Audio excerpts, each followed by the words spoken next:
Hi sir, what's up? Okay naman. Last week, yung pinag-aaral natin yung sa work. Okay. Okay.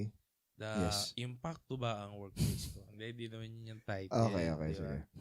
Dealing with work problems, Kasi nga, napag-usapan dito yung balance ba ng scripture.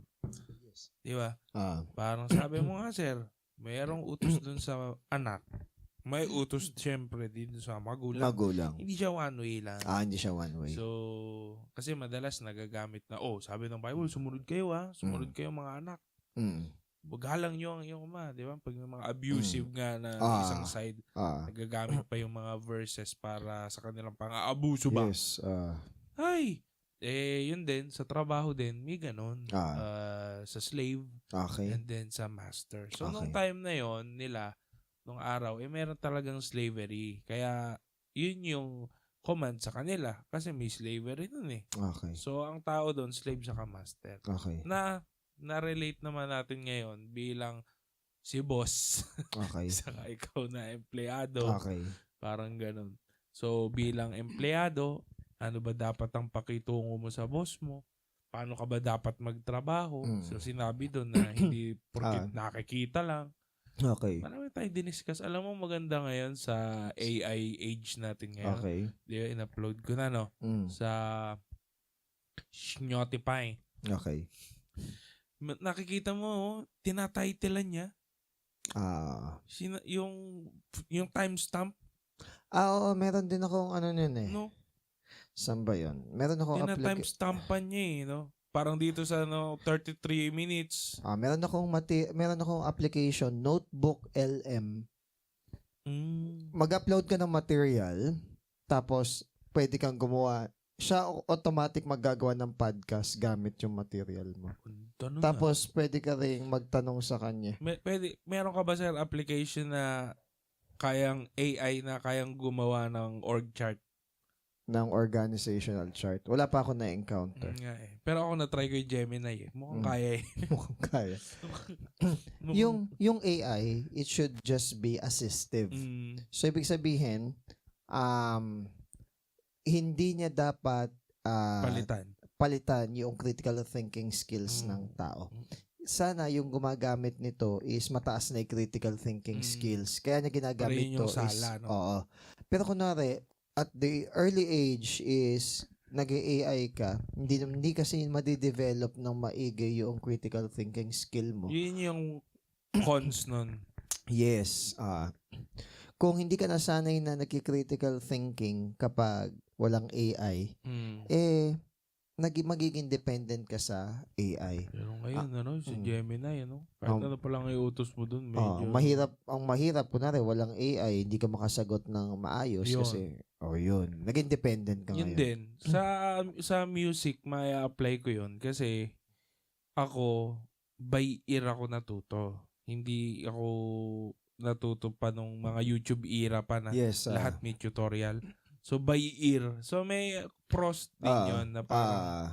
na-develop mo yung skill na yun. Nadinig mo, alam ko nang ganito yun. Kaya minsan, may mga artist na yung iba nabibilib, tas ako, hindi naman eh. Kasi, alam ko na agad eh. Pag nadinig mo ko ano yung ginawa niyang pattern, may ganun eh.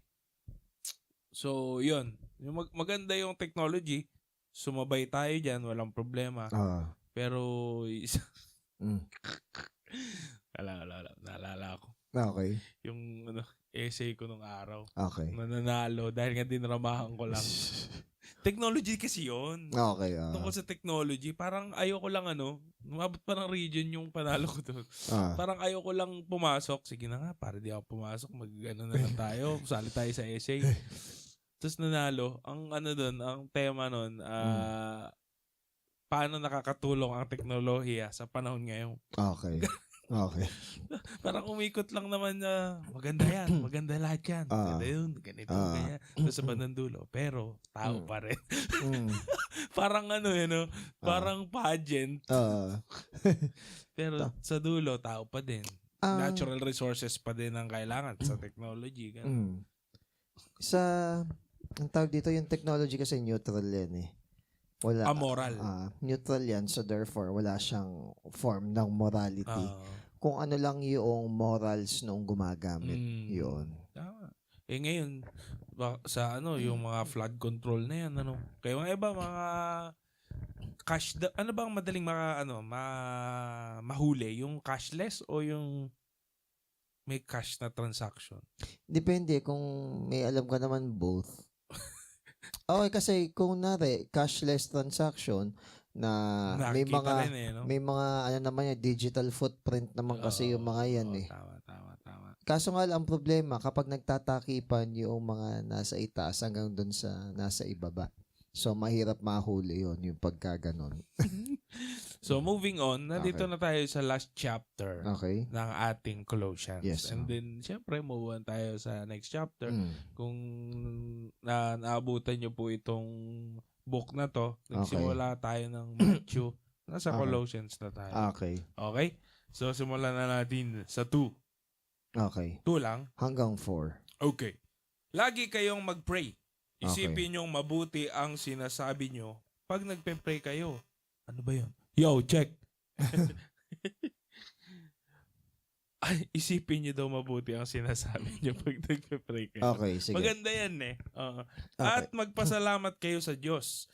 Isama nyo rin sa prayers nyo at sana isama nyo rin kami, sa prayers nyo. At sana bigyan kami ng Diyos ng magandang pagkakataon na i-preach ang mensahe tungkol sa mystery ni Christ. Dahil dito, kaya ako nakakulong ngayon. 4. Ipag-pray nyo rin na ma-explain kong mabuti ang mensahe kasi yun ang dapat kong gawin. Okay? So, sinasabi dito na pagpatuloy daw natin yung panalangin and be strong. So, pag sinabing be strong, marami kasing mga tao pag nagpe-pray, may mga time na kahit ako din, pag nagpe-pray, alam mo parang tamad na tamad tsaka inaantok. Yung sinasabi kasi dito... Paano ka ba mag-pray, sir? Ha? Nakaupo.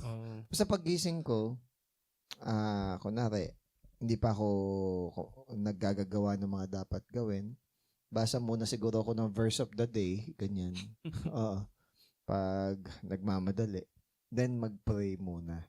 Why? Kasi alam ko na magiging nakakapagod yung buong araw. So, kailangan mo ng strength and knowledge and wisdom and madalas patience na kukulang. Parang may challenge nga ako dun sa team Sa team tuloy. Okay, what about? Sa group na sa umaga yung Bible reading and prayer, then syempre, matik naman yun. Tapos sa gabi, doon na kayo mag-reflect. Huwag baligtad. Kasi minsan, pag doon ka nagre-reflect sa umaga, alam mo, kagabangan mo. Hindi naman reflection ang ginagawa mo sa umaga. Ang ginagawa mo sa umaga is you're asking God for grace na alam mo na hindi mo kakayanin yung buong araw na to unless si God yung... Yun maganda. Hindi... Kumbaga, parang wala sa isip ko yung... Kakain ka sa umaga. Wala sa isip ko yung reflection sa umaga. Sa gabi yun. Yung kapag nagme-meditate ano kaya ang nangyari ngayong araw? Di ba? Dami ko. Ang inisip ko kasi, if you would not start with God sa araw na yon, madaming sablay. Maraming sablay. Or subtle. Hindi mo mapapansin. Ako niniwala ko to start your day with a prayer, yun ay somehow pero hindi yun lang or hindi yun yung perfect na picture ng seek first the kingdom of God. Hindi lang naman yun yung way, pero isa yun sa umaga talaga maganda. Oo. Yung sa gabi, dyan ka na magre-recall. Papasalamat ka sa mga area na naka-overcome ka, sa mga area na realize mo yung grace ni God, but then, mag-a-apologize or hingi ka ng tawad sa mga pagkakamali at pagkukulang. Yun yung sinasabi mo na sa yung reflection. Yung mga everyday na nag-go-grow ka kapag nagagawa mo yung mga ganun. Magandang practice po yun. Disiplina yan, mga kapatid. Hindi dumarating ng nasa langit bigla yan. Dinidisiplina yan. Kasi sinabi dito, be vigilant in it. Sa prayer with thanksgiving. So, minsan, parang tamad na tamad tayo mag-pray. Para bang pinaparaos mo lang. Pero kung sasamahan at lalakipan natin yung prayer ng pagpapasalamat, medyo gagana yung utak mo kasi dyan eh. Ano ba yung... Saka sir, mawawala yung arte mo ba? Oo. Tsaka antok. Kasi isipin mo, ano ba yung mga dapat ko ipagpasalamat? Lalong-lalo na ngayon, ang daming mga issues, ang daming mga minsan, sir, nararanasan mo na pag nag-pray ka, ay, bless pala ako. Oo. Ganon, di ba? Kahit nga lang pag nag-uusap eh. Kunwari ngayon, career progression, may mga nahihirapan mag-ayos ng papel. Tapos, ang tinatarget nila, teacher 3, 4, 5, 6, 7, hanggang T7. Tapos, syempre, ako, by God's grace, nakapasok ako ng Master Teacher 2. So, para bang, tinitignan ko, ang hirap pala kung kunwari nagsimula talaga ako sa Teacher 1, ang dami ko palang dadaanan. So, kumbaga, parang, tuwing nare-realize ko yun, napakapalad ko na hindi ako nagsimula sa Teacher 1. Parang napaka-gracious ni God na binuksan niya agad yung Kaya pag naririnig yung kwento na yun, wow, gumaganon sila. Sabi ko, napaka-thankful dahil napaka-buti sa akin ng Panginoon sa part na yun. Ngayon, parang inaaya nila ako, magpapareklas naman kami sa Master Teacher 3. Kasi yun pa lang yung open next, pero, kumbaga, hanggang 5 meron. Pero, so far, yun pa lang yung open. O, di sabi ko, sige, itry natin. Okay. So, kumbaga, sige lang daw, gawin lang daw. At least, pwede. So, ang point doon, magiging thankful ka na hindi ka magre-reklamo sa work. Yes, mahirap yung mga ibang pinagagawa. Pero, sige, as long as hindi ka naman nagkakasala, ginagawa pa rin yung tama, sige lang, kayanin lang natin. Okay? At the end of the day, hindi naman yung employer mo, ang pinagsisilbihan mo lang eh. Yun yung last week eh. Ang pinagsisilbihan mo is si God. And at the same time, kasi as a teacher, binibuild mo kasi yung future eh. Sila yung future eh. Tayo yung now eh. So, binibuild mo sila na wag sana silang mapariwara. Minsan nakasalalay. Meron kang ganong bigat sa'yo? Meron. Yung para bang masakit man sa'yo pero nilalatayan mo na yung mga estudyante. Pag sinabi nilalatayan, hinahagupit mo na yung estudyante ngayon pa lang para pagdating nila sa totoong mundo, hindi sila hahagupitin ng pagkakamali. Mas masakit kasing humagupit yung pagkakamali dahil hindi sila natuto eh. Mabibigla. Pero yung sakit ng disiplina ngayon, mas kaya siyang tanggapin kaysa sa sakit ng pagkakamali at pagkabigo in the future kapag mali yung kanilang naging prinsipyo at pundasyon. Sakit lang din naman. Pares ka namang masasaktan sa discipline. Doon ka na lang sa discipline. Kasi at least doon sa discipline na yun, control lang yung environment. Tsaka alam mo yung purpose, bakit ginagawa yun. May growth ka. Kaya dapat hindi tayo allergic sa discipline. Yes. Which is, sa tingin ko kasi, medyo allergic ngayon yung mga tao sa disiplina. Okay. Madami na kasing, ngayon yung parang way of thinking na hindi dapat ginagano. Ano mo yan? Old school yan. Medyo may pagka-soft discipline kasi. Ngayon, no? Ako naniniwala pa rin ako sa prinsipyo ng Bible. May mga time na yung simpleng reminder hindi tumatanim. Since foolishness is bound in the heart of the child, minsan kailangan mo talagang paluin. Okay? Minsan nga lang, may napagsabihan ako kasi habang nagdidiscuss bulong ng bulong eh. Tinanong ko, ano ka kayo binubulong mo? Sabi ko, wala po. Nagsinungaling ka pa. Obvious namang may binubulong ka. Sabi mo, wala. Tapos maya umiyak na. Then nung kinausap ko, babae. Ngayon nung kinausap ko, ba't ka ako umiiyak? Natatakot po ako sa inyo. Buset ka, mukha ba akong halimaw? Sabi ko, hindi man ako na may personal. Hindi naman ako ganito, ganyan. Natatakot po ako sa inyo Okay. Nisip ko na lang sa part na tatakot. May magandang yun na lang yan.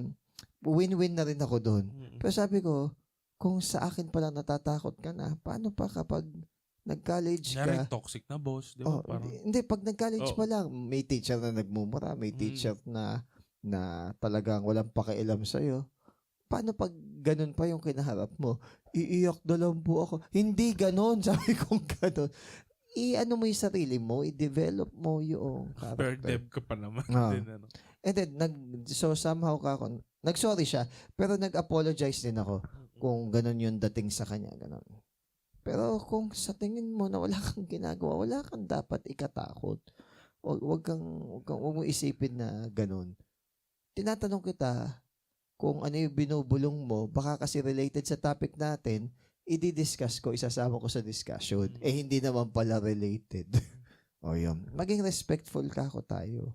Ayaw nyo nga na may bubulong-bulong kapag nagsasalita kayo. Huwag natin gagawin dun sa ibang tao.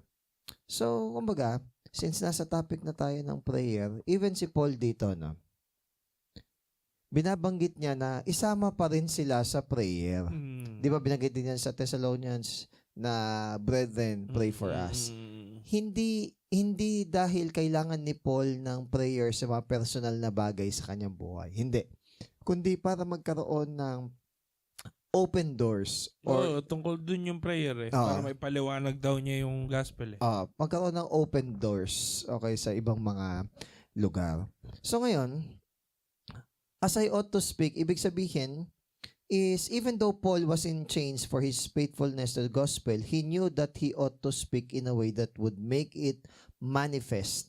So, ibig sabihin, kaya gusto ni San Pablo na ipag-pray siya is para ma-continue daw na maipahayag yung gospel ng malinaw at evident kahit na ang kapalit nun is more persecution sa part niya. So, yun yung prayer niya na mas marami pang masharean, mas marami pang open doors yung maabot ng ebanghelyo. Kahit pa ang kapalit nun is kalayaan niya. Oo, mas magagapos pa siya or mas malalagyan pa siya ng persecution.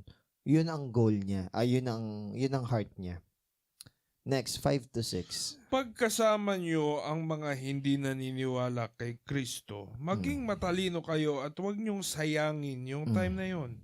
Dapat laging maayos at interesting ang pagkasalita nyo. Okay. At dapat alam nyo kung paano sasagutin ng tama ang lahat.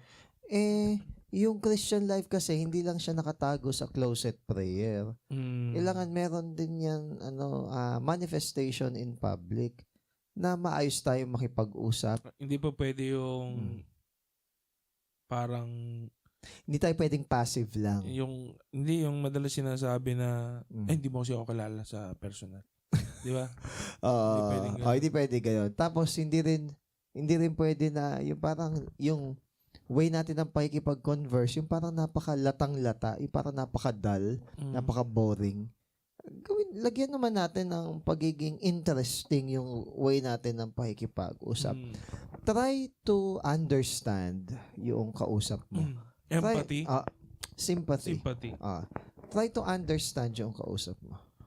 Ay, pag nako-quote ka si Charlie Kirk, meron ako mga ilang kakilala na na-off sila Sabi ko ganon. Bakit na-off? Sa stand? Kunwari, member siya ng LGBTQIA, medyo na-off sila dahil ang tingin lang kay Charlie Kirk, homophobic, sexist, racist, ganyan. Sabi ko ganon. Parang wala namang ebidensya ang ganon. Siguro para sa kanila, hindi sila approved sa sinasabi niya. That's already an evidence enough for them. Ako naman, sinasabi kong ganon. Free country nga di ba? Sabi kong ganon, hindi naman ako nagsasalita ng hate speech si Charlie Kirk. It so happen na yung sinasabi niya, you hate it. Yun yung point ko. It is one thing na nagsasalita ka ng hate speech. It is another thing na you just hate kung ano sinasabi ng tao. Kahit hate hindi naman yun. Kahit hindi naman kako yun hate speech. You have to know the difference kako. Kasi for example, kahit ayoko yung sinasabi ng isang tao kung tama naman, hindi ko yun i-consider na hate speech. Ang hate speech, yung para bang pagbukas pa lang ng bibig, talaga niyuyurak na niya yung pagkatao ng isang tao. Yun siguro hate speech. Panglilibak. Yung wala naman ginagawa, may nasasabi ka pa. Yun siguro. Panglilibak ng tao. Yun kasi parang different opinion Parang dun nakatayo yung kanyang yung kanya. Kaya nga free speech dun sa kanyang mga events. Ngayon, tama naman din na may mga Christians kasi na may pagka-hypocritical or medyo hindi totoo sa buhay niya yung pinaniniwalaan o sinasabi niya. So, tayo daw, sikapin natin na walang maibubutas sa atin yung ibang tao. Okay? Ayun nga kunyari, Christian ka, tapos ikaw pa yung pasimuno ng kadayaan sa opisina. Di ba? Ikaw yung pasimuno ng mga biroang hindi maganda. green. Malalaswa. Ganun.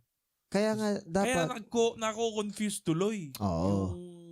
Dapat kasi, hindi ganun. Pwede ba na lumabas sa isang lagusan yung dalawang magkaibang ilog? Hindi pwede, di ba? Parang yung ilaw mo parang pakundam-kundam. Hindi rin pwede na yung papuri mo sa Diyos at saka yung pangyuyurak mo sa ibang tao is lumalabas sa same na bibig. James. Hindi pwedeng ganun. Kaya nga sabi dito, let your speech always be with grace. Grace from God and human graciousness. Ngayon, may line dyan sa personality. No. Hindi naman ibig sabihin na kunyari, ang personality mo ay very jolly. So, hindi naman, hindi dapat ganyan. Di ba? Yun ka talaga So, yun, hindi natin tinatouch yung personality mo na yung ganun. Yung ano mo lang. Kung sino ka. Pero yun nga, yung behavior mo din. Pagkakita mo sa ibang tao. Nare-refine kasi yung behavior. Mas nagiging Christ-like. Wag mo sasabihin na, hindi, ganito na talaga ako. Personality ko to Hindi mo na dapat pinagmalaki, di ba? Yung sasabi ko, hindi mo na ginawa dapat, pala. Hindi mo na dapat ginawa. O hindi mo na nga din dapat, hindi mo na nga dapat ginawa o pinagmalaki. Sorry. Hindi mo na nga dapat ginawa. Pinagmamalaki pa. Dapat nga, kinahiya mo pa, pinagmalaki mo pa. O yun. So, yun din sasabi ko kanina sa mga estudyante ko. Kasi inisa-isa naming i-scrutinize lahat ng religion. Kasi nasa Christianity na kami. Sabi ko, for example, ako sa INC. Parang meron silang training na mag-isip ng critical pag ano. Sabi ko sa INC. Diba, sasabi no niya. Bias yun? Kapag paano sila mag-isip ng... Ang sabi ko sa kanila... Safe space yun sa kanila. Ang sabi ko sa kanila, sasagasaan natin at i-criticize natin lahat ng religion. Pero wag niyong... Christianity. Kahit Christianity nga yung pinaka-topic Wag niyong aariin. Ibig sabihin, wag niyong aariin yung buong sistema ng religion yung pinag-uusapan natin dito o sekta. Hindi kayo. Baka ako magpakabayani ka ako kayo na para bang kayo yung kayo tinamaan lahat ng sinabi ko, hindi kayo yun. Pero nandun kayo. Para maging open lang kayo na nangyayari yun. So, naman nung subject mo, bagay so for example is, hindi, ayoko kasi na magiging very kind or polite lang mahihinder ako Gusto ko na diretso ko sabihin na there's something wrong. For example, lagi nilang post to kinararangal ko na miyembro ako ng Iglesia ni Cristo. Then sasabi ko, I'm proud to be a member of INC. Hindi ba ako dapat na walang ibang pangalan na maitataas sa langit, sa lupa at sa ilalim ng lupa, kundi pangalan lang ng ating Panginoong Jesus? Bakit parang ang laging na flex is yung pangalan ng church? Yun nga yung sabi ko. Tapos, di ba sabi, wag ipapaalam ng kanang kamay yung ginagawa niya sa kaliwang kamay. Siguro sa inyo, normal lang yun. Or yung parang, kunwari, pagre-report na nag-medical mission kayo, na ang pinakamalaki na indoor na arena sa Pilipinas is yung Philippine Arena. O gaganon. I think, hindi dapat nyo laging fineflex yun. Kumbaga, kung kayo, sige, i-report nyo yan sa church nyo. Pero hindi nyo dapat iniyayabang yan sa iba. Ano pa? Saka actually, doctrine-wise. Hindi, marami naman akong din sinagasaan na kahit yung sa doctrine na sinasabi nila, Pero ito, ang point out ko lang is yung sa part ng pride. Okay. Yun yung area na Yung ganong bagay, maganda yun, pero you don't have to tell it. Yung evangelical mission, yung capital E, capital V, and capital M. So what do you want me to think? Hindi ba yung EVM is Eduardo V. Manalo? Don't do that. Kasi nagiging fanatic kayo ng tao. And maging malaya kayo mag-isip. Kasi ang parang training sa kanila, mahirap yung Bible punong-puno ng misteryo. So kapag binasa nila, sasabihin hindi sila din yung ordained na makaunawa at makaintindi nun. Sabi ko, no, that's not. Sabi ko, that's not true. Sa Old Testament siguro pwede, pero sa New Testament hindi. Because we have the mind of Christ. Biruin mo kunwari, ako yung Diyos, kakausapin ko yung anak ko, magsusulat ba ako ng lengguwahe na hindi niya maiintindihan at mami-misunderstood siya? So, pinagbasa ko sila ng verse. Napakasimple na ibig sabihin na, naintindihan nyo ba? Opo. Ano sinasabi na? Baka nga malaman nyo yung totoo pag nagbasa kayo. De, tinanong ko, yung punong tagapamahalan nyo ba, ilang araw yan binasa? Di ba 3 days nagkulong? 3 days. Okay. Bakit kayo, naniniwala kayo na 3 days naintindihan niyo yung Bible, pero kayo, ilang semester kayo nag-aaral sa New Era, doon nyo palang maiintindihan yung salita ng Diyos.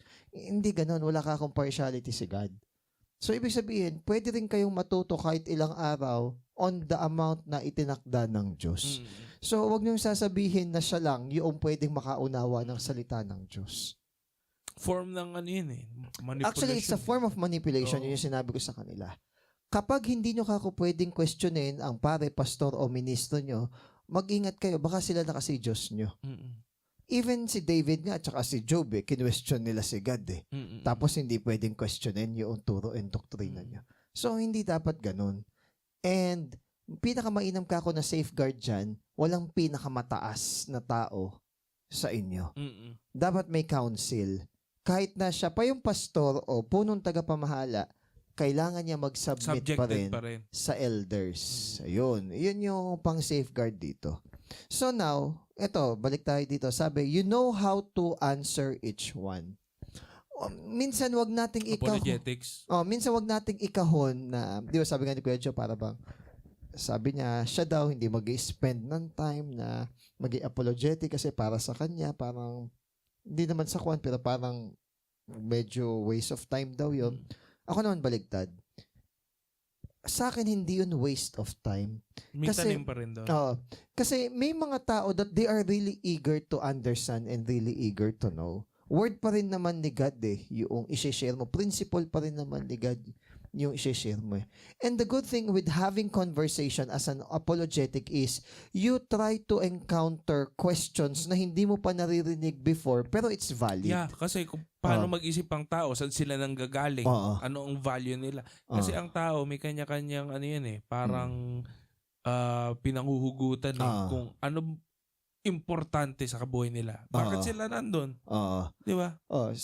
So kumbaga, kung i-dismiss mo yan, how would you even grow and mature as a Christian? May nagtanong sa isang street preacher yung parang, kung totoo si God at nandyan si God, nasan siya nung may mga genocide or may minasakor, ganyan-ganyan, nung after na niyang maibuhos yung galit niya sa tanong niya, nung sasagot ay street preacher, umalis. O ikaw daw, street preacher. Ayan, ganyan yung isang example nung galit na magtanong, ganyan-ganyan. Tapos sasagutin ko na lumayas, ayaw nilang mapakinggan yung sagot. Ito lang yung point ko. Bakit lagi natin sinisisi kay God yung isang bagay na tao ang gumawa? Si God ba ang nagmassacre noong sa mga Jew? Hindi ba si Hitler? Bakit kay God natin sinisisi yung mga bagay? It's a fallen world. So, there are evil people influenced by the corruption ng mundo ito. That's why may judgment. That's why mayroong judgment. I am not saying na dina-downplay ko yung mga pangyayari. Okay? Kasi na-expect nila na dapat pinigilan ni God yun. Dapat ganito. Hello. Sarili niyang anak ko. Kaya nga Kaya nga nung sinabi ko, bakit sarili niyang anak, di naman niya... yun nga, point ko bakit nung si Jesus nakako? Bakit nung si Jesus nakako, hindi niya sinabing unfair? So yung mga ganun, na sometimes, we are always blaming God sa mga bagay na hindi naman talaga si God ang may kagagawan. Tayo or yung fallen nature ng man ang may kagagawan. Pero sabi nga, whether we live or we die, we belong to the Lord naman Sir, anong question ng ibang tao ang tumatak sa'yo? Top 3, gano'n. Bilang ikaw marami kang nakakasalamuhang tao. Kung alam naman ni God na magkakasala ay tao, bakit kinreate pa niya yung tree of knowledge of good and evil? So ang sagot doon sa mga narinig ko, okay, there could be a better answer, I think. Pero ang isa sa alam ko na sagot doon, it is because para maipakita natin, may exercise natin yung free will natin. Okay, meron kasi tayong free will Hindi tayo program. So, kumbaga, gusto ni God na mahalin natin siya willingly. Oo, kasi parang ngayon, hindi pagmamahal kapag Ngayon, kung walang tree of knowledge of good and evil, wala kang option to choose or to decide. Okay? Hindi, alam naman niya magkakasala eh. Pero aware ka ba na may plano yung Diyos kahit yung tao is magkasala? Kasi, all-knowing si God, pero hindi siya nag-orchestrate na magkasala ka. Hindi ganon, di ba? Hindi parang iuudyo kang kanyang magkasala. Walang or even ganon. Better, all-knowing si God, pero hindi niya tayo program. Okay. Ngayon, dahil nga IT ako, diniscuss ko to. Pwede namang gawin ni God is, tao. Code.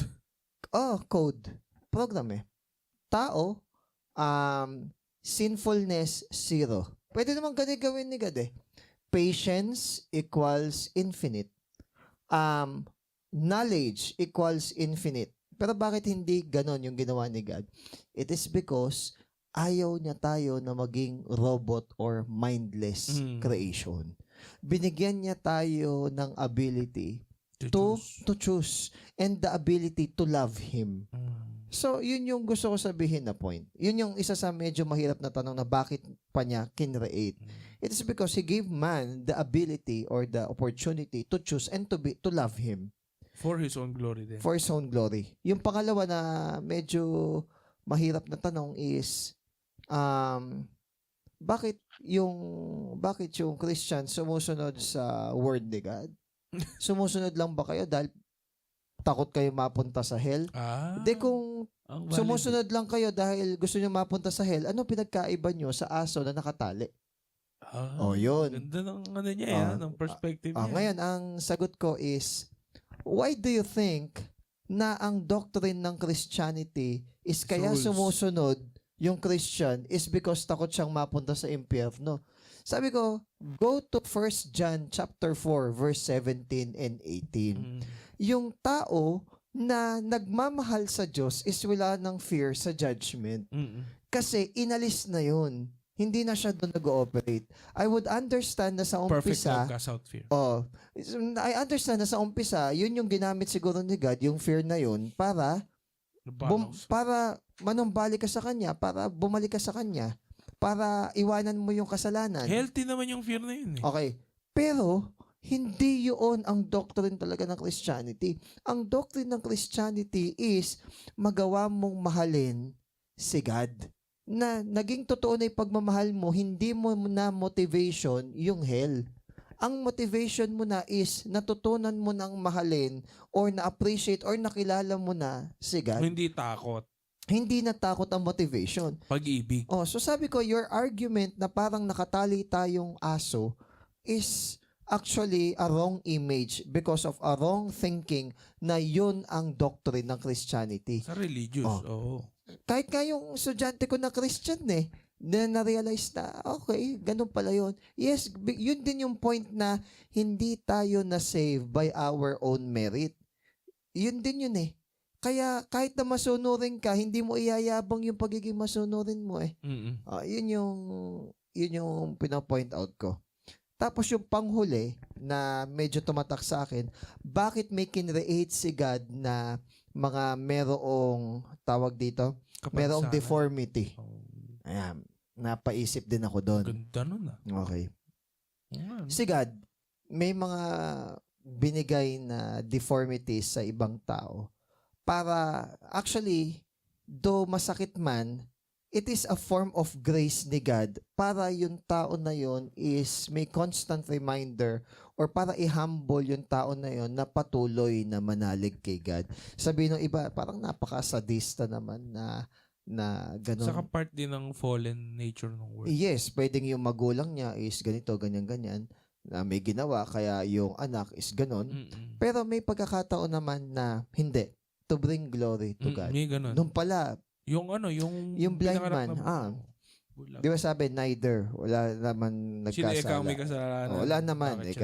So, binigyan ng sight ni God So, may ganun pala. So, ibig sabihin, so, kasi Paul, sir, di ba yung thorn in the flesh to keep him humble.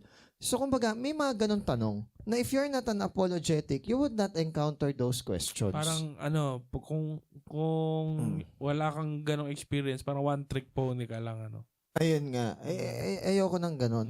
Tsaka ako, as a teacher, hindi ko dinidiscount yung mga ganun. Tsaka hindi ko dina-downplay yung ibang ministry. Ayoko, mamaya aralin natin dito yan, may binabanggit na ministry dyan eh. Huwag mo dina-downplay yung ibang ministry just because na-hit mo directly yung pag-share ng word ni God. Okay? May mga tao pa rin na part ng body. Malilid. Yes. May mga tao pa rin na malilid. Sometimes, people don't need the best preacher. Sometimes, they need a preacher that understands their situation or where they're coming from. Kasi kung magaling ka lang mag-preach, pero hindi mo nauunawaan or naiintindihan yung pinanggagalingan nila, how could you relate with them? How would they believe na may pakialam ka sa kanila? That's a preacher, pero iba kasi ang pastoring. Oo, yun. Diba? Iba. Pwede kang guest speaker lang. Guest speaker, parang binayaran lang. Tapos uwi na. Kaya ito din, mainam na alam din natin sagot. Hindi baka mamali pa tayo na isasagot sa imbis na yung tao, malid kay God, nalid pa sa world. Yun yung mahirap. Okay. 7 to 9. Ito, mabibilis na lang to 7 to 9. Si Tychicus. Okay. Yung mahal nating kapatid, siya ang magkukwento sa inyo ng lahat ng balita tungkol sa akin. Okay. Tapat siya sa pagtatrabaho at kasama natin sa pagsiserve sa Panginoon. Okay. Hanggang ano ba? Hanggang 9. Okay. Pinapunta ko siya dyan sa inyo para malaman nyo kung kumusta na kami. Para ma-encourage kayo. Okay. 9. Kasama niya si Onesimus, ang tapat at mahal nating kapatid na kasama sa grupo nyo. Okay. Ikukwento nila sa inyo ang lahat ng nangyayari dito. Okay. So, intindihin... Meron ng tao. Ito na. Intindihin natin yung characteristics ng mga Christian based sa mga tao na to. Si Tychicus, na beloved brother, faithful minister, fellow servant, siya? Messenger siya ni Paul. Hindi kasi pwede si Epaphras by this time. So, ang tagapagdala niya ng letter ay si Tychicus. So, nagdala din siya ng letter sa Colossae. Ayan, from Colossae to Paul in Rome. Ayan. Ano pa? Na-mention din siya sa Acts 20 verse 4 na kasama ni Paul from Roman province. Hasa? Yeah. The reference to Tychicus is almost word for word identical with Ephesians 6 verse 21 to 22. So, ibig sabihin, bearer of letter sa mga Ephesians. So, tagapagdala siya. Liaison officer. Ayan. Liaison. Liaison. Hindi, siya tagapagdala daw letter. Next, si Onesimus. Maganda yung description dito ni Onesimus eh. A faithful and beloved brother.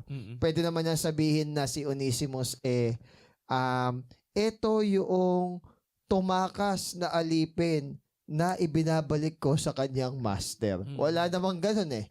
Pero may yung past na pero hindi yun yung pagpapakilala ni Paul sa kanya, kundi a faithful and beloved brother. Ano ba si Paul dito? Na mamlater? Hindi. Nagrepent kasi si Onesimus. Though may continuation ito sa book of Philemon. Kasi si Philemon yung yung master ni Onesimus pero dito. Alam mo, ang totoo yun. Sa pagiging Christian, ako kasi, personally, may mga alam akong kasalanan ng ibang tao, tapos naging Christian. Pero ngayon, hindi ko na makita yung ganun sa kanila. Di ba may ganun? Nababago talaga. Yes, nababago talaga. Pati iisip natin. Minsan inisip ko nga, nagawa nga ba niya yun? Parang di naman. Parang hindi niya kaya eh. Di ba? Parang kung titingnan mo siya ngayon, di ba? Parang hindi na talaga. So talagang nagbabago. So ibig sabihin, yung grace ni God na nakita mo sa buhay niya. So, blessed are the pure in heart, for they shall see God. Sa'yo ba yun? Ha? Sa'yo ba yun? Ang kinuha ko ay hunger and thirst at saka yung persecuted for righteousness. Merciful eh. Yan.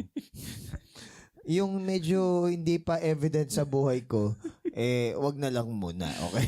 Matatest kaya pagiging merciful ko ngayong mga Okay. Kasi bago ko igawad yung mercy, pinagagalitan ko muna. Pero sabi ko sa estudyante ko, pag pinagagalitan ko kayo, ibig sabihin, bibigyan ko kayo ng chance. Saka mahal ko kayo. Okay. Ay, hindi, wala namang ganun. Baka lumaki ulo eh. Pero, syempre, may pakialam mo sa mga estudyante Kapag ko. nandun na yun, implied. Ang sabi kong ganun, pero pag hindi na ako nagagalit, doon na kayo kabahan. Kasi decided... Parang magulang eh. Sabi ko kasi decided na ako na panindigan kung ano yung grade nyo. So, hindi ko kayo bibigyan ng chance. Ay, hindi na ako kibo. Yung gano'n. Yung decided na. Actually, may mga ilang estudyante na ako na yung napakakulit. May binagsak ka ba ngayon? May binagsak ako ng first quarter. Second quarter ngayon. May 3 akong binagsak. Ngayon? Ala pa, hindi pa yari yung second quarter. Yan, sabi kong ganon, matigas yung ulo. Laging may entry. Parang kulang sa pansin. Sabi ko kung... parang hindi na ako nagagalit. Sabi ko lang, sige kung hindi rin naman kayo susunod, lagi kayo may entry, labas na lang kayo. Para anong entry niya? Yung biglang magsusuot ng sombrero, biglang magdadadada, biglang tatayo, biglang ipapatong yung paa doon sa... Alam mo may ADHD na parang nagpapansin. Tapos yung masagot wala. Masagot na wala sa hulog, nagre-review ng quiz yung sinasabi sagot. Yun. Nagdi-discuss salita sa salita. Alam mo yung, sabi ko Pakul ba? Parang gano'n. Pero hindi naman siya nakukulan ng mga classmate niya. Okay. Sutil lang. Walang buwabawal sa kanya. Ako babawal. Sabi ko, kung medyo nagsasawa na rin ako, sabi ko, kung ganyan lang palagi, tumuloy na lang kayo para hindi ko na kayo napapagalitan. Pag gano'n na yung linya ko, yun na, medyo anuhin ka na. Bahala na kayo doon. Sige, kung gusto nyo, nasa ibang compartment ka. Ibang compartment na yung gano'n.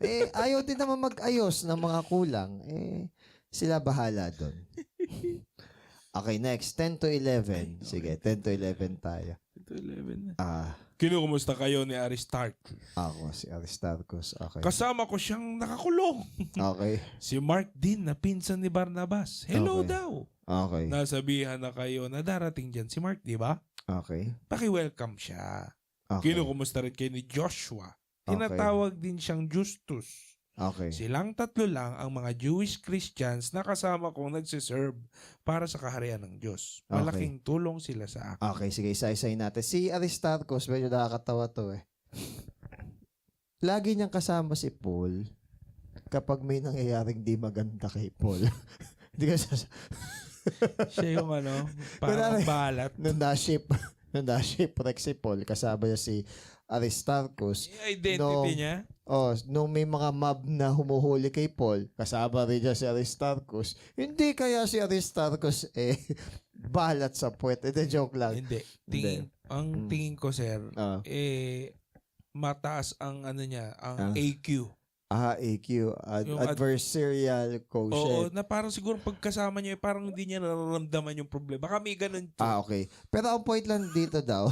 Pero may ganung tao, di ba? Kahit na may problema ka pinagdadaanan, di ba kasabi nga natin, ito hindi naman sa kaya nanonood tayo ng bakit kaya itong si Rupa may kinto ang vibes niya di ba? Parang yung parang kahit may problema ka, yung tsaka yung naging suspect siya pero parang di ba naging suspect siya?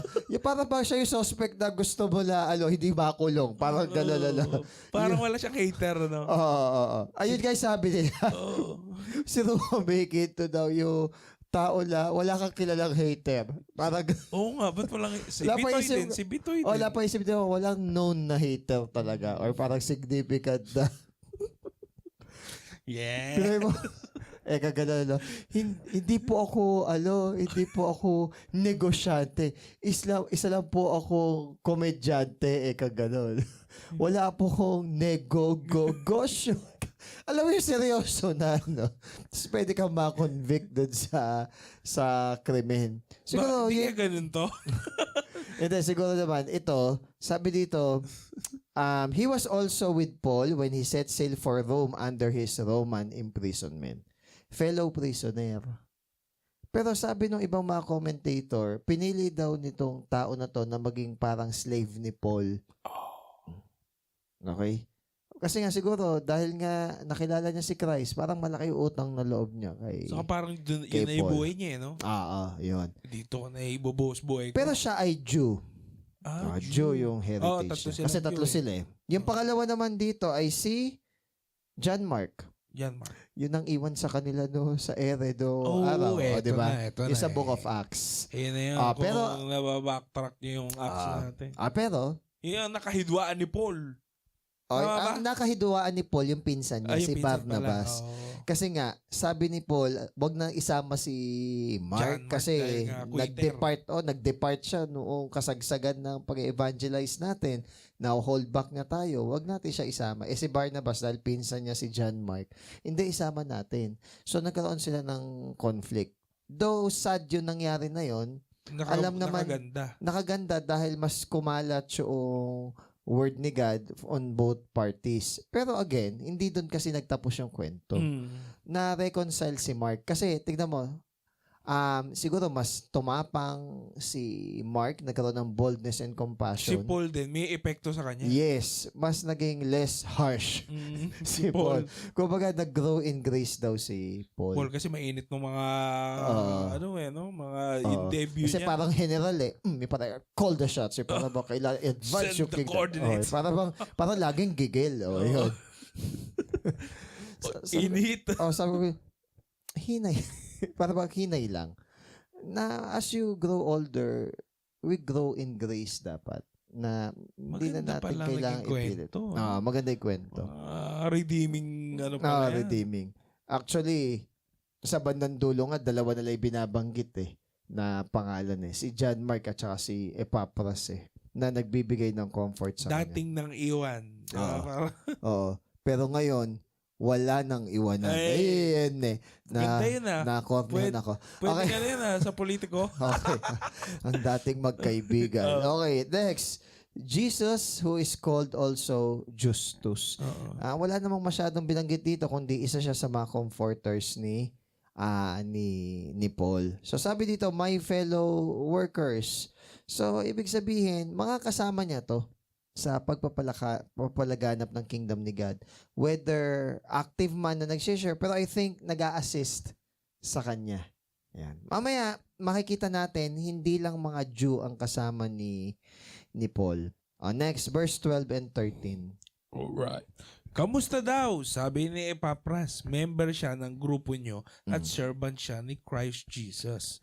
Talagang pinagpe-pray niya kayo na sana maging matatag at matured kayo. At maintindihan at sundin nyo ang lahat ng gusto ng Diyos. Nakita ko mismo ang hirap niya para sa inyo at para sa mga taga-Laodicea at Hierapolis. Hanggang 14? 13 lang. 13. Okay.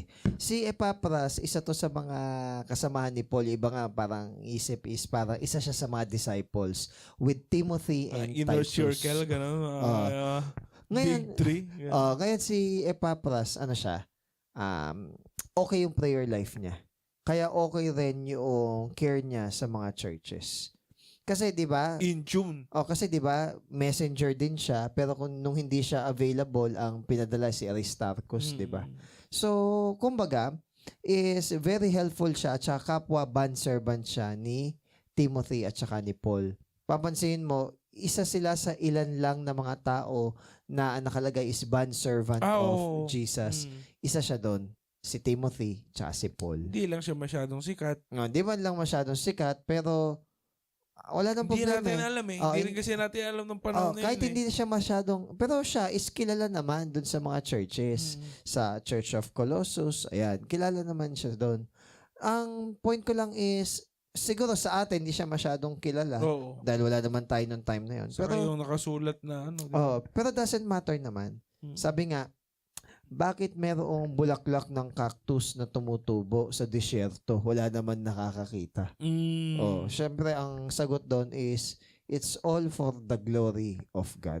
So, kung sabihin natin na sa community natin, hindi natin siya masyadong kilala, pero sa time na yung kilala siya, doesn't matter. As long as ginagawa mo yung duty mo and responsibility sa kingdom of God. Kasi ngayon, parang yung Christianity and popularity gustong pagsamahin. Oo. May sinabi si Paul Washer na, who's the greatest preacher? Tinanong daw siya. baka hindi natin siya kilala. Oo, totoo naman. Baka nandun siya sa mission, nagpapastor ng ano. Baka nga. Actually, sabi nga ni Ravenhill, yung totoong Christianity, it is married in prison, in persecution, and poverty. Pero ngayon daw kasi, yung mga churches, they are married with prosperity, popularity, at saka, nakalimutan ko yung isang letter P eh. Mahilig kasi si Ravenhill sa ganun. Personality, prosperity, and popularity. Ganon daw yung mga churches ngayon. Hindi yun ang marka ng churches, lalo-lalo na sa Book of Acts. Kaya nga sa akin yung yung isang kasama sa trabaho, sir, magpastor ka kaya? Oo, ikaw, pastor, kayang-kaya mo yun. Yayaman ka. May kumausap nga sa akin yung kausapin daw yung apo niya, yung magaling magsalita, yung may inspire siya. Parang medyo nag-hold back ako kasi Catholic eh. Sabi ko, okay lang po ba? Kasi po, ano po kami, Baptist inclined po kasi kami eh. Hindi, wala naman akong, ala naman sa akin, ako Methodist ko, isang Biblia lang naman yung binabasa natin eh. Hindi ko na lang itinuloy yung gusto ko sabihin kasi baka hindi maintindihan na ang point is, pwedeng isang Biblia natin pero magkakaiba kasi yung application. Yun yung problema minsan eh, na iisa lang ang binasa natin pero magkakaiba naman yung pagtanggap at saka pag-unawa natin. Mahirapan tayo. Sabi, babalikan daw ako, di man ako nabalikan. Parang tinatanong niya kung pwedeng puntahan ng pastor yung apo niya. Ilan taon? Parang 21, 22 years old. Na, bakit? Hindi ko alam eh. Sabi, kakausapin daw ako nung hapon, di naman ako nakausap. Baka okay na or nakalimutan. And ang sa akin lang naman is, normally, ang pupunta, yung tao. Kasi busy yung pastor eh. Meron siya kinikater na gano'n eh. So, parang gano'n, na maging maingat tayo kasi baka charismatic na pala in a wrong way yung ano. May mga agreeable kasi na linya yung mga tao pero hindi talaga siya beneficial or totoo. Subtle lang naga. Siguro, dahil nga sa Catholic Church, yun yung alam niya. So I hope by the grace of God, malaman niya talaga kung ano yung totoo. Okay, next, verse 14. 14. Hello daw, sabi ni Luke, ang mahal nating doktor. Okay. Hello din daw, sabi ni Dimas. Tignan mo. Si Luke, merong description. Beloved physician. Okay? Siya yung sumulat din ng Book of Luke tsaka Book of Acts para kay Theophilus. Yun yung hindi siya, isinulat niya yun, hindi para i-record, kundi para magsuplong. Yun yata ang alam ko dun. Yung alin ba? Para kay ni Luke. Yung alin ba? Yung Luke. Hindi. Para ibigay niya kay Theophilus ba? Alam ko parang yung Theophilus is friend niya. Tapos parang ine-explain lang niya ng maayos in chronological order yung mga events. Ganun din yung Book of Acts. Yun yung pagkakaintindi ko. Yung sa para isuplong, di ako aware doon. Pero ang point na nito is nabago yung buhay ni Luke, of course, by the grace of God, dahil kay Paul. Kasi siya yung doktor eh. Pero mo mayat-maya na napapalaban si Paul eh. Tapos siya yung naggagamot. Kaya yung mga healing and mga miracle, kawawa naman si Paul, di ata nasabihan. Kasi bakit kailangan pa niya doktor? May kasama pang doktor eh. Kaya tayo, mga Christians, wag tayong hyper-charismatic na hindi, si God ang mag-heal sa atin. Di ako naniniwala sa doktor. Si God din ang nagbigay ng mga doktor at saka ng ability. Okay? So, wag natin i-forsake yung mga tao na yun. Bakit ba ako mag-aaral? Si God naman ang aking teacher. Hindi. May mga binigyan din ng kakayahan si God na magturo. Yun. Si Demas naman, walang positive na sinabi dito. Pero, kumbaga, binanggit ni Paul. However, ang pangit kasi ng ending kasi ni Demas sa 2 Timothy kasi is, 2 Timothy. Teka lang. Si Demas? Kasi siya Ayun, 2 Timothy 4 verse 10. Sabi dito, Paul said that Demas had forsaken him, having loved this present world, and he had gone on to Thessalonica. Yun yung naging ending niya.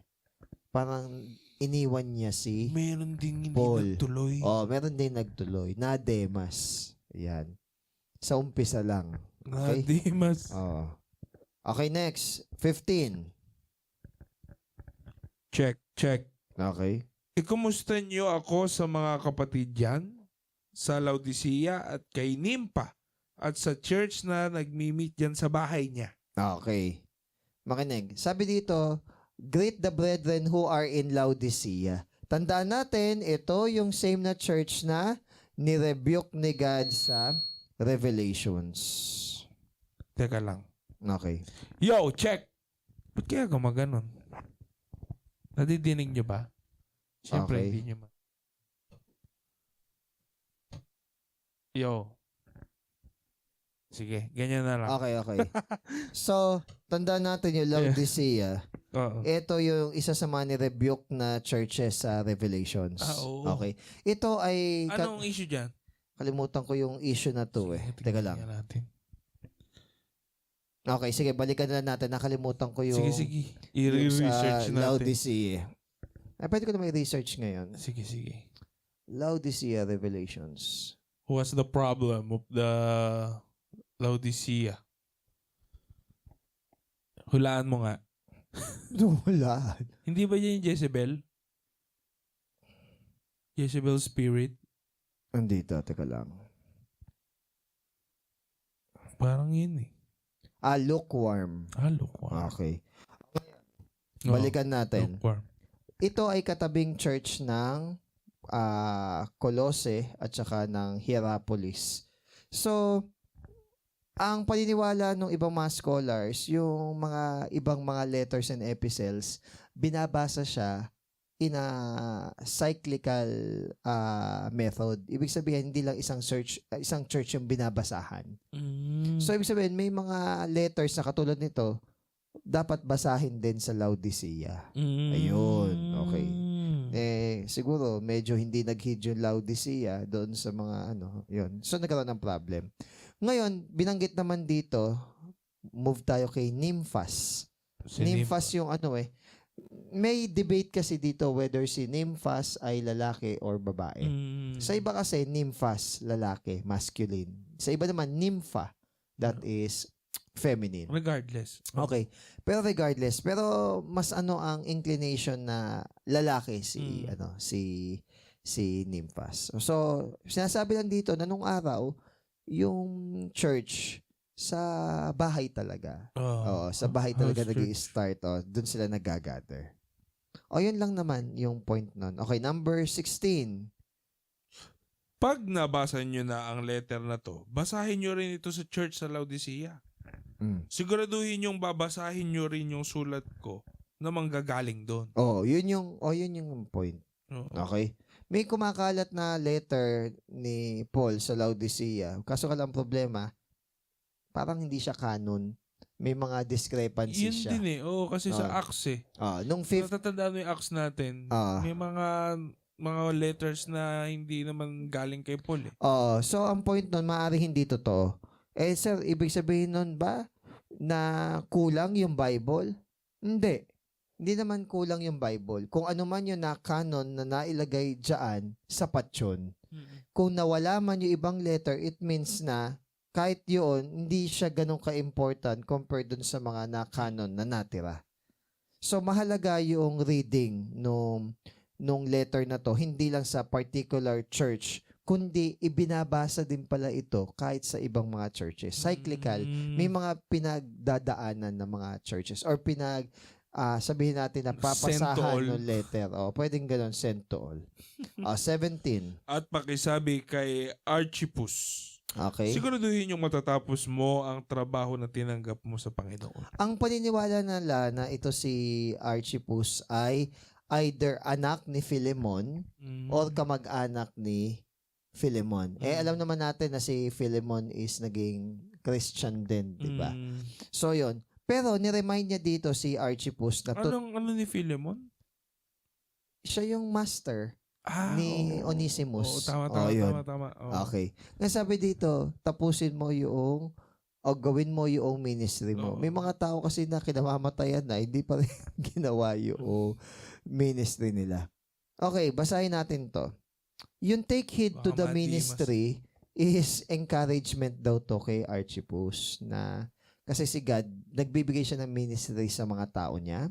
Yung tunay na ministry ay galing sa Diyos, Pero minsan yung ministry kasi hindi na fulfill kasi nagdi-disobey or hindi pinapahalagahan ng tao yung ministry. So, in short, paano daw mo malalaman yung ministry mo? Normally, kung ano ang skill sets mo or kung saan ka magaling, normally, kung saan yung gift mo, normally, malapit doon. Okay. Kaya mainam na mag-serve tayo even sa menial task sa church para makilala din natin saan ba talaga tayo. Okay? Ano pa? We should encourage others to fulfill their ministry. Huwag tayong pabigat sa ibang tao sa ministry. Last part, verse 18. Ako, mismong si Paul ang sumusulat ng greeting na ito. Huwag niyong kalimutang nakakulong ako. Tanggapin niyo ang sobrang kabaitan ng Diyos. No, kumbaga, ganito kasi yung laging closing ni Kumbaga, yung paring grace ni God ang pinakasandigan ng lahat. Pero medyo malungkot lang yung part na to. Ano yung malungkot na part na nakakulong siya? But then again, hindi siya na-hinder no mga bagay na yun. Kahit na mas makulong pa siya, mas madiin pa siya sa loob, ang mahalaga, lumaganap yung salita ng Diyos. Hindi nakakulong ang salita. Sinabi niya yun na though I am in chain, grabe yung paradox, no? Pero yung word ni God is hindi in chain. Yeah. So, sabi dito, grace be with you. Yung grace be with you, binabanggit din yan even sa end ng Revelation. So, in short, we can only go forward safely in Christian life if grace is with us. So, kumbaga, kay Dimas. Dimas. So, kumbaga, mahalaga na namumuhay na tayo sa grace. Hindi sa fear ng judgment ng law ni God. But by the grace of God na meron tayong pag-ibig sa Diyos, na masaya tayo, may galak tayo na ginagawa yung bagay. Hindi tayo pinilit sa ministry. Kundi gusto natin na maging part ng body talaga ni Christ. Pagka gano'n, may iwasan yung burnout. May volunteerismo ka talagang. Oo. Hindi, yun naman yung practice natin, sir. Di ba? Walang assign. Oo. Pero kumbaga, nagbibigay tayo ng opportunity kung sino yung may gusto. Laging bukas ang pinto. Para hindi para umalis. Kundi para makisalo. At the end of the day, is hindi pilitan. Walang ma-overburden. Di ba kayo naka-assign dyan? Di ba? Walang ganun. Volunteer na nga lang sila, di mo na nga sila binabayaran gaganunin mo pa. So, be kind sa mga nagvo-volunteer din sa church. Hindi dahil may utang na loob tayo sa kanila, it is because at least finufulfill nila yung ministry na ibinigay sa kanila ni Lord. Ayan lang yung guys. Title na. Bye guys! Bye.